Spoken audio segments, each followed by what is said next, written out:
ہم بلوچ ہم کبھی ہندوستان کا حصہ نہیں رہے.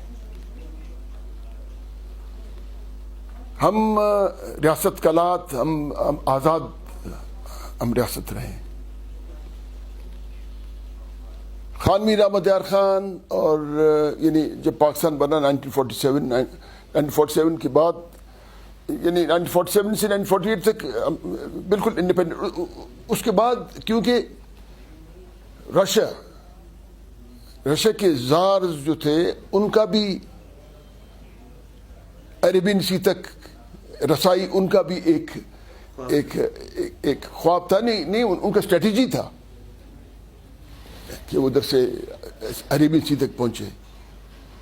تو اس کے روک تھام کے لیے پھر کیونکہ ہمارا جو ڈائریکٹ تھا ویسٹ منسٹر کے ساتھ، ہمارا دہلی کے ساتھ تعلق کم تھا. ویسٹ منسٹر کیونکہ یہاں تو صرف برطانیہ کے ایک پولیٹیکل ایجنٹ ہوا کرتا تھا. پھر یعنی ان کے مشورے سے پھر خان صاحب نے دو نکات پہ ایک معاہدہ کیا، instrument of extension of Kalat state. اس میں دو فنکشنز، کرنسی اور خارجہ پالیسی، فورن افیئرز، یہ فیڈرل گورنمنٹ کے پاس رہیں گے. جناح صاحب کے دستخط بھی تھے اس پہ. بالکل جناب، یہ میرے صاحب نے میرے دفتر میں پڑھا ہوا ہے. اور ظاہر ہے کرنسی کے یعنی پالیسی ایوالو کرنے میں بھی ہمارا اس میں ضرور حصہ ہونا تھا، اور فورن افیئرز میں بھی ہمارا ہونا تھا. لیکن اب محمد علی جناح کا برسی اور سالگرہ اور ان کے اقوال زرین دفتروں میں ہم جاتے ہیں، ہر جگہ ہیں، ان کی تصاویر ہیں، ان کے مقبرے پہ جاتے ہیں، گارڈز وغیرہ. بہت خوبصورت بات ہے، اچھی بات ہے. لیکن وہ جو ان کے دستخط ہے، ان کے دستخط کو کوئی عزت نہیں دیتا. یعنی ان پہ عمل نہیں ہوتا. نہیں اس پہ عمل نہیں ہوتا نا. تو اس کا مطلب یہ جو سب کچھ ہوتا ہے، یہ ڈرامے اور یہ برتھ ڈے وغیرہ، یہ اٹس آل ڈرامہ. نہیں، ہم کہتے ہیں کہ جو اگر میاں محمد نواز شریف کہتے ہیں ووٹ کو عزت دو، میں کہتا ہوں محمد علی جناح کو بھی عزت دو. آپ لوگ اس کو بابا قوم کہتے ہو، تو اس کے تو معاملہ یہ ہے کہ ہم لوگ انڈیپینڈنٹ اینٹیٹی تھے. ہم پاکستان میں شامل ہو گئے.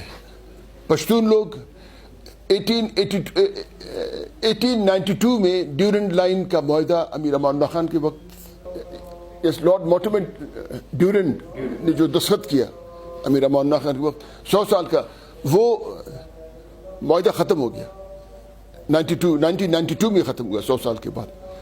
تو انہوں نے اس علاقے کو اٹھا کے انہوں نے پشتونخوا میں شامل کیا. پشتون ہمارے بھائی ہیں، ان کو تو پھر اس معاہدے کے مطابق ان کو چوائس دینا تھا. مطلب جو معاہدے میں درج تھا، وہ جو امیر امان اللہ خان اور انگریز کے درمیان میں جو معاہدہ ہوا تھا، اس معاہدے کے مطابق ان کو چوائس دیتا. لیکن ان کو چوائس کے بغیر، اسی طرح باولپور ہے، اسی طرح خیرپور ہے. کشمیر کا آپ دیکھیں نا، گلگت بلتستان کا دیکھیں، ڈسپیوٹڈ ٹیریٹری ہے. مطلب یہ خود کہتے ہیں کہ یہ ڈسپیوٹڈ ٹیریٹری ہے. لیکن اب ڈسپیوٹڈ ٹیریٹری کو آپ پرومس بنائیں گے. اس کا مطلب آپ خود کہہ رہے ہو کہ مطلب دیر از نو مور ڈسپیوٹ. اگر ڈسپیوٹڈ ٹیریٹری کو آپ اپنا پرومس بناتے ہو، اس کا مطلب آپ انٹرنیشنل کمیونٹی کو کہہ رہے ہو کہ مطلب this is know more disputed territory. جو کشمیر بھارت کے پاس ہے وہ ان کے پاس ہے، جو ٹکڑے یا ایک اسٹرپ ہمارے پاس ہے ہمارے پاس ہے. مطلب اس کا مطلب this is kind of message which you are going to send to the international community.